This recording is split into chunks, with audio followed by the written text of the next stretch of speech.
Hello student, welcome to my new video. आज के video आप सभी के लिए बहुत ही ज़्यादा इंपॉर्टेंट है क्योंकि आज के इस वीडियो में हम पढ़ने वाले हैं क्लास 10th फिजिक्स। और फिजिक्स का हम पहला चैप्टर पढ़ रहे थे जो है प्रकाश का परावर्तन तथा अपवर्तन। इस चैप्टर का ये लगभग 9th वीडियो है और आज के इस वीडियो में हम एक इम्पोर्टेंट, अब केवल हम इम्पोर्टेंट नहीं कह सकते, हम कह सकते हैं कि मोस्ट इम्पॉर्टेंट टॉपिक पर डिस्कस करेंगे जो है दर्पण सूत्र, जिसे ऐसे भी क्वेश्चन कह देता है कि गोलीय दर्पण के लिए u v तथा f में संबंध स्थापित कीजिए। जो कि ये फॉर्मूला है ना 1/f = 1/v + 1/u, इसी को प्रूफ करना है, ठीक है ना। इसी को हमें सिद्ध करना है कि ये फॉर्मूला कैसे आएगा। तो आज के इस वीडियो में हम आपको सिखाने वाले हैं। मैं यही कहूँगा, देखिए ये फ्री में आपको वीडियो मिल रहा है तो सही इस्तेमाल इसका करना है। और दूसरी बात, यदि जिनको डेरिवेशन से डर लगता है ना, वो खासकर इस वीडियो में बने रहें क्योंकि हम एक आसान तरीके से आपको सिखाने वाले हैं। तो चलिए दोस्त, बिना देर किए स्टार्ट करते हैं और समझते हैं जी, ठीक है ना। चलिए तो थोड़ा सा मैं पीछे आता हूँ। चलिए तो यहाँ पे हमारा आता है प्रकाश का परावर्तन तथा अपवर्तन। बोर्ड एग्जाम 2026 के लिए हम करा रहे हैं क्लास 10th फिजिक्स के। पहला हमारा यहाँ पे क्वेश्चन है, क्या है, गोलीय दर्पण के लिए u v तथा f में संबंध, या इसी को किस नामों से जाना जाता है? इसी को दर्पण सूत्र, दर्पण सूत्र के नाम से भी इसको जाना जाता है, ठीक है ना। तो चलिए यहाँ पे हमने कुछ लाइन लिखे हुए हैं, अभी आपको इस पर ध्यान देने की आवश्यकता नहीं है। जब हम इसको कराएंगे ना तो सब आपको समझ में आ जाएगा। फिलहाल मैं कहूँगा ना कि इसको छोड़ ही दीजिए, ठीक है ना, इसको छोड़ दीजिए, मैं इसको कट कर दे रहा हूँ, ठीक है ना, क्योंकि मैं नहीं चाहता कि आप रट कर याद करें। मैं कह रहा हूँ ना, समझ कर याद आपको करना है, ठीक है ना। चलिए तो सबसे पहले गोलीय दर्पण के लिए u v तथा f में संबंध स्थापित करना है। तो इसके लिए गोलीय दर्पण दो प्रकार के होते हैं, एक होता है हमारा अवतल, एक हमारा अवतल होता है अवतल दर्पण, और दूसरा हमारा होता है उत्तल दर्पण। तो दोनों में से हम किसी के द्वारा भी सिद्ध कर सकते हैं। आज के इस वीडियो में हम आपको अवतल दर्पण के लिए u v तथा f में संबंध स्थापित करेंगे।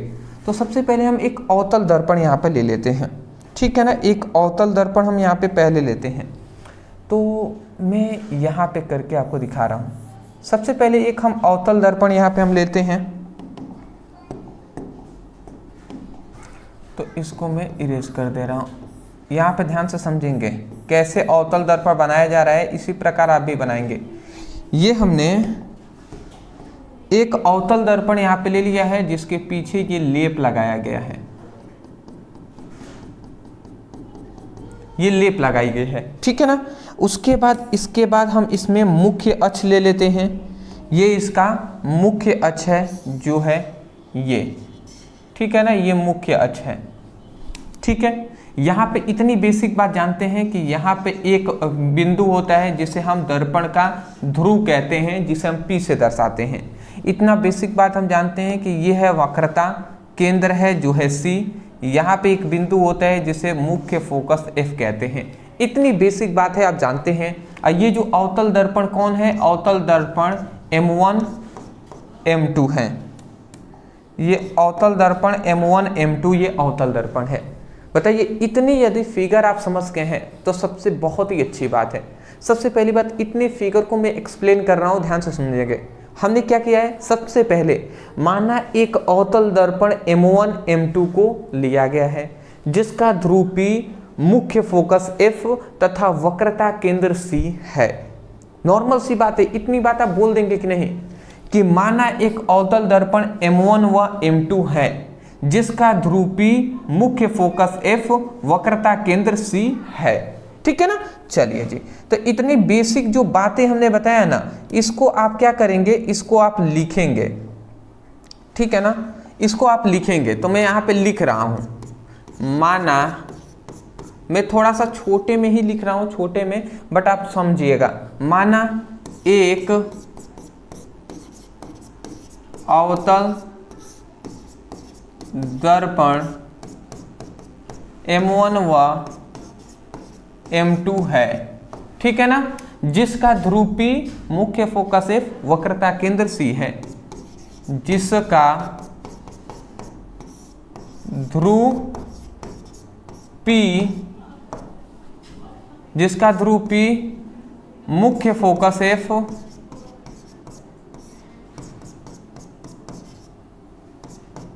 मुख्य फोकस F तथा वक्रता केंद्र C है।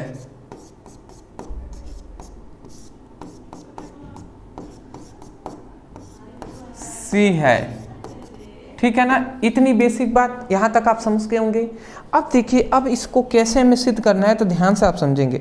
सबसे पहले हम क्या करते हैं, प्रकाश किरणों को, सबसे पहली बात जो वस्तु है ना, ये वस्तु कहाँ पर है, हम यहाँ पे वस्तु को मान लेते हैं कि जो वस्तु है वो कहाँ पर है जी, वो अनंत, वो यहाँ पे मान लेते हैं अनंत है, बहुत मतलब जहाँ पता नहीं है अनंत है, और वक्रता केंद्र के बीच वस्तु हम रखते हैं। तो जब वस्तु अनंत और वक्रता केंद्र के बीच होना, तो ये वस्तु हम मान लेते हैं, ये वस्तु है जो है A अब B, ये हमारी वस्तु है जी, A अब B यहाँ पे मान लेते हैं, AB ये वस्तु है। तो यहाँ से हम सबसे पहली प्रकाश किरण देखिए कैसे जाते हैं। सबसे पहली जो प्रकाश किरणें, जो वस्तु से चलने वाली सबसे पहली प्रकाश किरणें किससे, दर्पण के ध्रुव से टकराती हैं, अब परावर्तन के पश्चात फिर से इसी प्रकार ऐसे परावर्तित हो जाती हैं, ठीक है ना, परावर्तित हो जाती हैं। आप इतनी बात बेसिक समझे या नहीं, इस तरीके से गई प्रकाश किरणें, अब परावर्तन के पश्चात इस प्रकार ये परावर्तित हो गई हैं, ठीक है ना। अब इतनी बेसिक बात जाते हैं कि ये दर्पण के ध्रुव पर टकराई हैं, तो यहाँ पे जो कोण बनेगा, यहाँ पे कोण जो बनेगा वो कोण I होगा, और यहाँ पे जो कोण बनेगा ये R होगा, ठीक है ना। अब नॉर्मल से हमने परावर्तन, जब परावर्तन पढ़ा था तो ये हमने बताया था ये परावर्तक सतह है, और यहाँ से प्रकाश किरणें आती हैं, टकराने के पश्चात पुनः उसी मार्ग में परावर्तित हो जाएंगे, और ये अभिलंब है। तो हमने बताया था ना, ये आपतन कोण I है, ये परावर्तन कोण R है।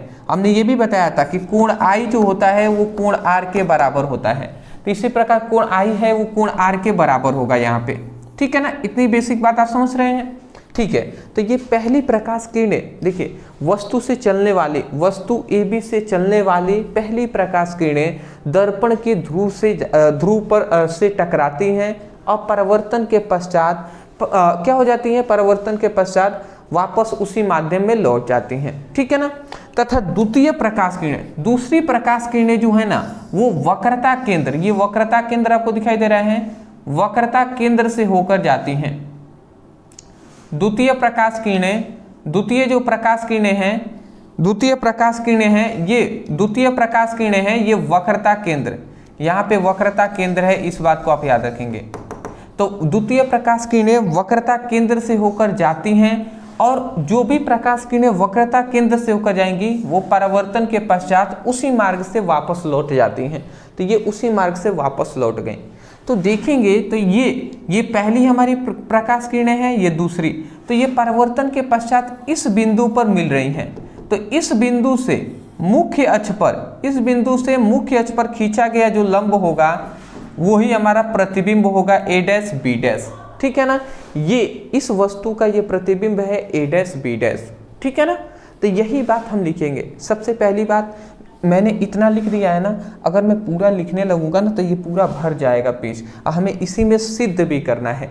इसीलिए मैं आपको इसको भी अभी हम इरेज करेंगे, बस इतनी बात आप समझ जाइए हमने क्या क्या बोला है। आपको लिखना पड़ेगा दोस्त, नहीं लिखेंगे नहीं नंबर मिलेगा। आप कहेंगे माना एक अवतल दर्पण M1 व M2 है, जिसका ध्रुव P मुख्य फोकस F तथा वक्रता केंद्र C है, ठीक है। उसके बाद लिखेंगे तथा जब वस्तु अनंत और वक्रता केंद्र के बीच स्थित होता है तो वस्तु AB से चलने वाली प्रथम प्रकाश किरणें दर्पण के ध्रुव से टकराती हैं और परावर्तन के पश्चात क्या होती हैं, परावर्तित हो जाती हैं, ठीक है। द्वितीय प्रकाश किरणें वक्रता केंद्र से होकर जाती हैं और परावर्तन के पश्चात उसी माध्यम में, उसी मार्ग से वापस लौट आती हैं। तो ये दोनों प्रकाश किरणें जिस बिंदु पर मिलती हैं उस बिंदु से मुख्य अक्ष पर खींचा गया लंब A डैश B डैश प्रतिबिंब कहलाता है।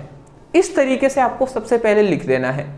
अब बात यहाँ पे दोस्त ये आता है कि बहुत सारे स्टूडेंट कह रहे होंगे कि सर हमें मतलब आप लिख कर दिखा दीजिए, तो बाबू उतना समय नहीं है, ठीक है ना, कि मैं आपको लिख कर समझाऊं फिर से, क्योंकि हमें टॉपिक को सिद्ध भी करना है। तो आप दो तरीके हैं, आप कर लीजिए। सबसे पहली बात, वीडियो को पीछे ले जाइए, जैसे जैसे मैंने बोला है ना इस फिगर को देखकर वैसे वैसे सुनिए स्टेप बाय, और कॉपी में अपने नोट डाउन कर लीजिए।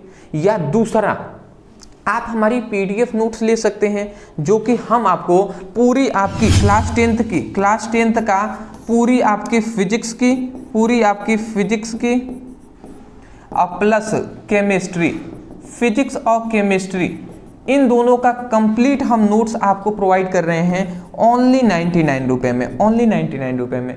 तो आप क्या कर सकते हैं कि आप नीचे दिए गए व्हाट्सएप नंबर पे मैसेज कर लेंगे, कहेंगे सर हमें physics chemistry, class 10th physics chemistry का फुल नोट्स चाहिए, तो आपको पीडीएफ नोट्स है व्हाट्सएप पर सेंड कर दिए जाएंगे, ओनली 99 है जी, ठीक है ना। तो आप इससे लेकर अपनी फिजिक्स केमिस्ट्री की अच्छे तरीके से पढ़ाई भी कर सकते हैं।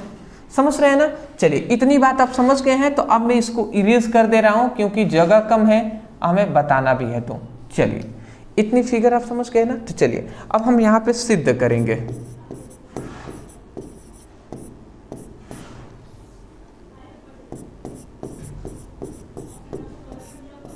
सिद्ध, अब सिद्ध हम कैसे करेंगे, ध्यान से आप समझेंगे।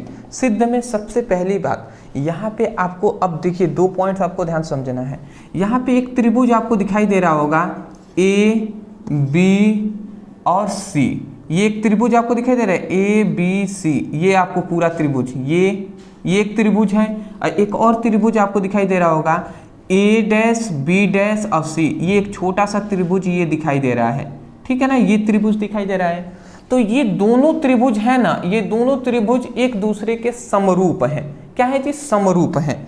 तो मैं इसको आपको बता दे रहा हूँ, यहाँ पे देखिए मैं इसको कलर वाइज कर दे रहा हूँ। ये त्रिभुज की हम बात कर रहे हैं, ऐसे आप नहीं करेंगे, मैं केवल समझाने के तौर पे आपको कर रहा हूँ।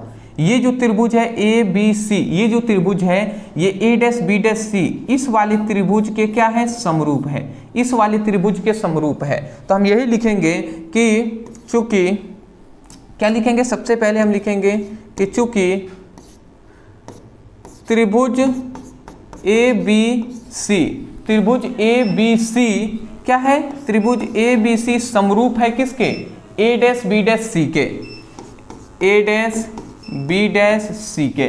तो ए डैश बी डैश के क्या है, बी डैश के समरूप है, समरूप है। तो अगर समरूप ये होगा, त्रिभुज जो A dash B dash C, A B C है वो A dash B dash C के समरूप होगा, तो जो समरूप होते हैं ना, तो उनकी भुजाओं का अनुपात क्या होता है, बराबर होता है। तो इसकी भुजा अगर हम ले लेते हैं ए डैश बी डैश, इसका लंब जो होगा इसके लंब के अनुपात के बराबर होगा, इसका आधार जो होगा इसके आधार के अनुपात के बराबर होगा।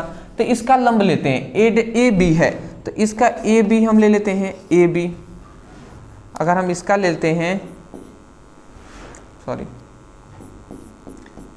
ए बी, इसका ए बी क्या होगा, ए डैश बी के बराबर हो जाएगा। तो यहाँ पे हम लिख देते हैं A dash B dash equal to, इसका आधार क्या है, ए सी, ए सी है तो ये हमने लिख दिया ए सी, जो आधार होगा वो इसके आधार ए डैश सी के हो जाएगा, तो हम लिख देते हैं ए डैश सी। तो ये हमारा सबसे पहला ये हमें समीकरण यहाँ से मिलता है, ये हमें सबसे पहला यहाँ से समीकरण मिलता है, ये आप समझ के, तो इसको हम समीकरण फर्स्ट कर लेंगे, ठीक है ना। ये हमें सबसे पहला समीकरण मिला।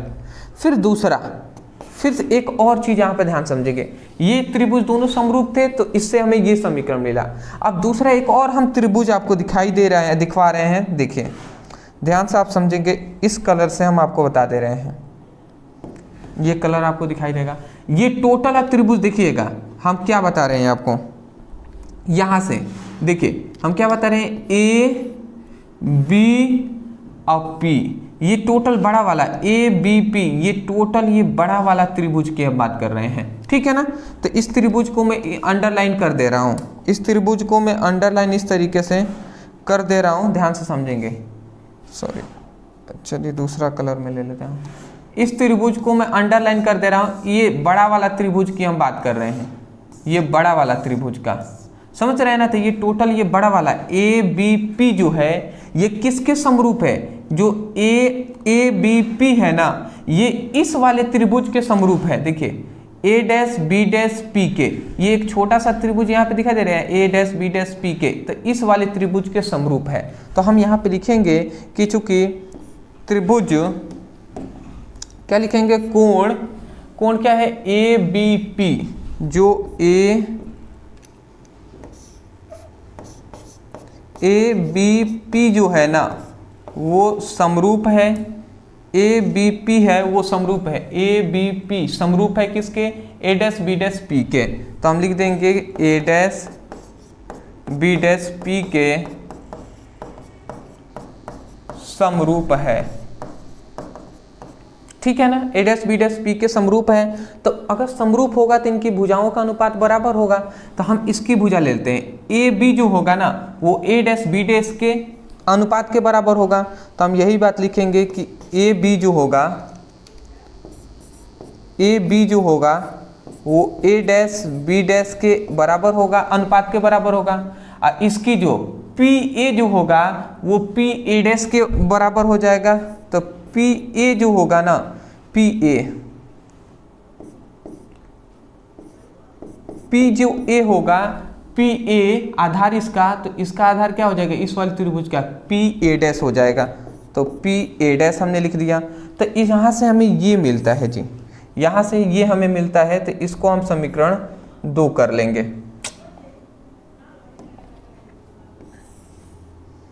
तो इसको हम क्या कर लेंगे, इसको समीकरण 2 कर लेते हैं। तो ये हमारा समीकरण फर्स्ट है, ये हमारा समीकरण सेकंड है। अब हम इन दोनों में कुछ चीज़ें आपको कॉमन दिखाई दे रही होंगी, इसमें 2 चीज़ें आपको कुछ कॉमन दिखाई दे रही होंगी। वो क्या दिखाई दे रही हैं, अगर इसमें देखेंगे तो समीकरण फर्स्ट में A B by A dash B dash है, इसमें भी A B by A dash B dash है। तो मतलब ये दोनों मान इक्वल हैं। तो ये जो है ए C by A dash B इसके बराबर है और ये जो है इसके बराबर है। इसका मतलब हम कह सकते हैं समीकरण फर्स्ट और सेकेंड से कि ये जो है ना ये इसके बराबर है। कह सकते हैं अरे बाबू जब ये A B by A dash B dash इसके बराबर है और फिर से A B by A dash B dash इसके बराबर है, तो ये भी दोनों तो आपस में बराबर होंगे ना। तो यही बात हम यहाँ पे लिख सकते हैं, क्या लिख सकते हैं कि समीकरण फर्स्ट तथा सेकेंड से, समीकरण फर्स्ट तथा सेकेंड से हम क्या लिख सकते हैं कि A C by A dash C, A C by A dash C जो है वो P A by P A dash के बराबर हो जाएगा, ठीक है ना। तो यहाँ से हमें ये समीकरण मिल गया, यहाँ से हमें ये समीकरण मिल गया। इसको समीकरण 3 कर लेते हैं, ठीक है ना, इसको समीकरण हम 3 कर लेते हैं। बताइए इतनी बात अगर आप समझ गए हैं तो आगे बढ़ते हैं। अब देखिए यहाँ तक ही हमारा हार्ड था, इसके बाद आप देखिए कितना इजी हो जाएगा। ए सी क्या है जी, तो अगर आप ध्यान से समझें तो ए से सी, ए सी मतलब ये दूरी हमसे कह रहा है, ये दूरी। तो ये दूरी कैसे निकलेगा जी, तो अगर पी ए में से पी सी को घटा दें, अगर ये टोटल में से पी सी को घटा देते हैं तो ये हमारा ए सी दूरी निकल जाएगा। तो हम ए सी के जगह पर हम क्या लिख सकते हैं, ए सी के जगह पर हम क्या लिख सकते हैं कि पी ए में से क्या घटा देंगे, पी ए में से पी सी को घटा देंगे, पी सी को घटा देंगे, यही लिखेंगे जी। तो ए सी के जगह पर हम क्या लिख देंगे, P A by minus P C, ये हम लिख सकते हैं। तो बिल्कुल लिख सकते हैं, तो यही हम लिखेंगे। ए सी के जगह पर हम क्या लिखेंगे जी, ए सी के जगह पर हम ध्यान से समझेंगे, ए सी की जगह पर लिख देंगे P A minus P C, ये लिख सकते हैं बिल्कुल। और ए डैश सी क्या है, तो ए डैश सी ये हमें दूरी चाहिए। तो अगर हम ये हमें दूरी चाहिए तो अगर हम पी सी में से पी ए डैश को घटा देंगे तो ये दूरी निकल जाएगा। तो हम यहाँ पे लिख देंगे P C minus P A dash, ये हमने लिख दिया इक्वल टू, यहाँ पे P A by P A dash है तो ये हम लिख देंगे P A by P A dash, ठीक है ना, ये हमने लिख दिया। अब ध्यान से समझेंगे, फिर से अगर हम आगे बढ़ते हैं। अब देखिए पी ए, यहाँ पे कुछ हम पॉइंट्स यहाँ पे नोट डाउन करेंगे, ध्यान से समझेंगे। पी ए क्या है, देखिए पी ए पी ए, मतलब ये दूरी हमसे पूछ रहा है, तो ये है वस्तु, ये वस्तु ही तो है।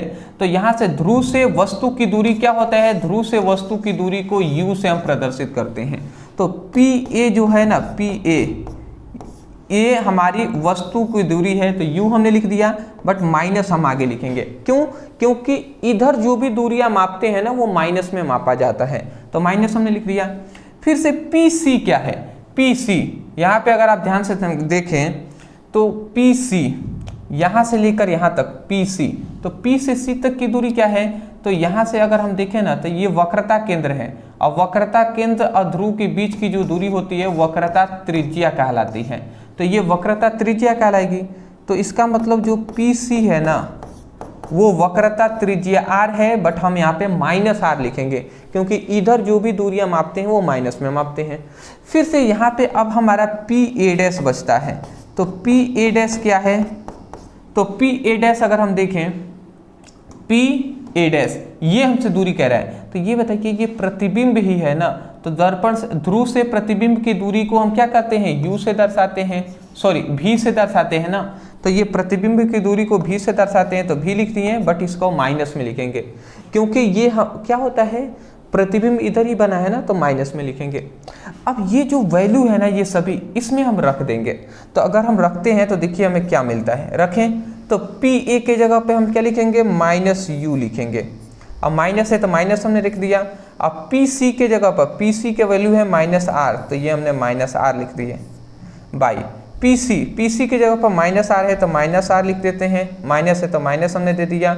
अब पी ए डैश माइनस भी है तो माइनस भी हमने लिख दिया। I equal to P A का वैल्यू है माइनस यू, तो यू हमने लिख दिया। अब पी ए डैश के वैल्यू है माइनस भी, तो माइनस भी हमने लिख दिया। समझ में आ रहा है? चलिए अब इस माइनस से ये माइनस कैंसिल हो गया, पहली बात। अब ध्यान से अगर आगे हम बढ़ें तो ये माइनस यू है, अब माइनस माइनस प्लस आर हो जाएगा, और ये माइनस आर हो जाएगा, और ये माइनस माइनस प्लस भी हो जाएगा, और ये क्या हो जाएगा, u बाई भी हो जाएंगे, u बाई भी, ठीक है, u बाई भी हो गया। अगर अब हम क्या करते हैं, यहाँ पे इतनी बेसिक बात है, हम जानते हैं एक चीज़, हम जानते हैं कि r जो होता है ना वो 2f के बराबर होता है, r जो होता है वो 2f के बराबर होता है, ये चूंकि हम जानते हैं। तो r जहाँ जहाँ है वहाँ पे 2f लिख सकते हैं, बिल्कुल लिख सकते हैं। तो ये हम क्या कर देंगे, यहाँ पे मैं लिख रहा हूँ, यहाँ पे मैं लिख रहा हूँ, देखिए माइनस यू है तो माइनस यू हमने लिख दिया, चलिए हम अलग कलर से माइनस यू लिख दिए, और प्लस r के जगह पर 2f लिख देंगे, ठीक है। और यहाँ पे ऐसा नहीं करते, एक काम हम कर लेते हैं, देखिए तिर्यक गुणा भी तो हम करा सकते हैं ना, तो ये तिर्यक गुणा करा देते हैं, तो ये पहले भी लिख देते हैं, और माइनस यू और प्लस आर के जगह पर 2f लिख देंगे, तो 2f लिख देंगे, इसकल टू कर देते हैं। और यहाँ पे देखिए ये u है ना, तो u हमने लिख दिया, और माइनस आर के जगह पर 2f, तो माइनस 2f हम लिख देंगे, और प्लस भी है तो भी लिख देंगे, ठीक है ना, इतना हमने कर दिया। अब हम इसको आगे बढ़ाते हैं, तो ध्यान से अगर आप समझें तो ये इसमें गुणा होगा तो माइनस यू भी हो जाएगा, अब प्लस ये अगर इसमें गुणा होगा तो 2v(f) हो जाएगा, v(f) हो जाएगा। ये अगर इसमें गुणा होगा तो माइनस 2f(u) हो जाएगा, अब प्लस ये क्या हो जाएगा, u अब भी हो जाएगा, u भी यहाँ पे है, प्लस u भी। अब यहाँ पे ध्यान से अगर समझें तो इतने पॉइंट्स को मैं आगे लिख कर दिखा रहा हूँ, ठीक है ना, यही पॉइंट्स मैं यहाँ पे लिख दे रहा हूँ, माइनस यू भी अब प्लस बैक आते हैं, माइनस यू भी प्लस 2v(f), तो हम लिख देंगे प्लस 2v(f) इक्वल टू में क्या है, इक्वल टू में माइनस 2fu अब प्लस क्या है, vu है, ठीक है ना, vu था, u भी यू भी लिखे चाहे भी यू लिखें, दोनों बातें की है, तो यू भी हमने लिख दिया। ठीक है ना, ये हमारा दिया था। अब हम इसको आगे सॉल्व कर ले तो देखिए क्या मिलता है। ये माइनस यू भी है, इसको उधर भेजते हैं, तो इसको उधर भेजते हैं, इसको इधर। तो यहाँ पे अगर आप देखें तो 2v(f) हमने लिख दिए। ये -2f(u) है, ये इधर आएगा तो क्या हो जाएगा, प्लस में 2f(u) हो जाएगा। और ये उधर चला गया तो पहले से u भी था ही, और ये इधर चला गया तो प्लस u भी हो गया। तो अगर हम यहाँ पर ध्यान से समझें तो 2v(f) और प्लस 2f(u), और ये u भी प्लस u भी इक्वल टू हम 2u भी लिख सकते हैं ना, 2u भी। अब हम करते हैं दोनों पक्षों में u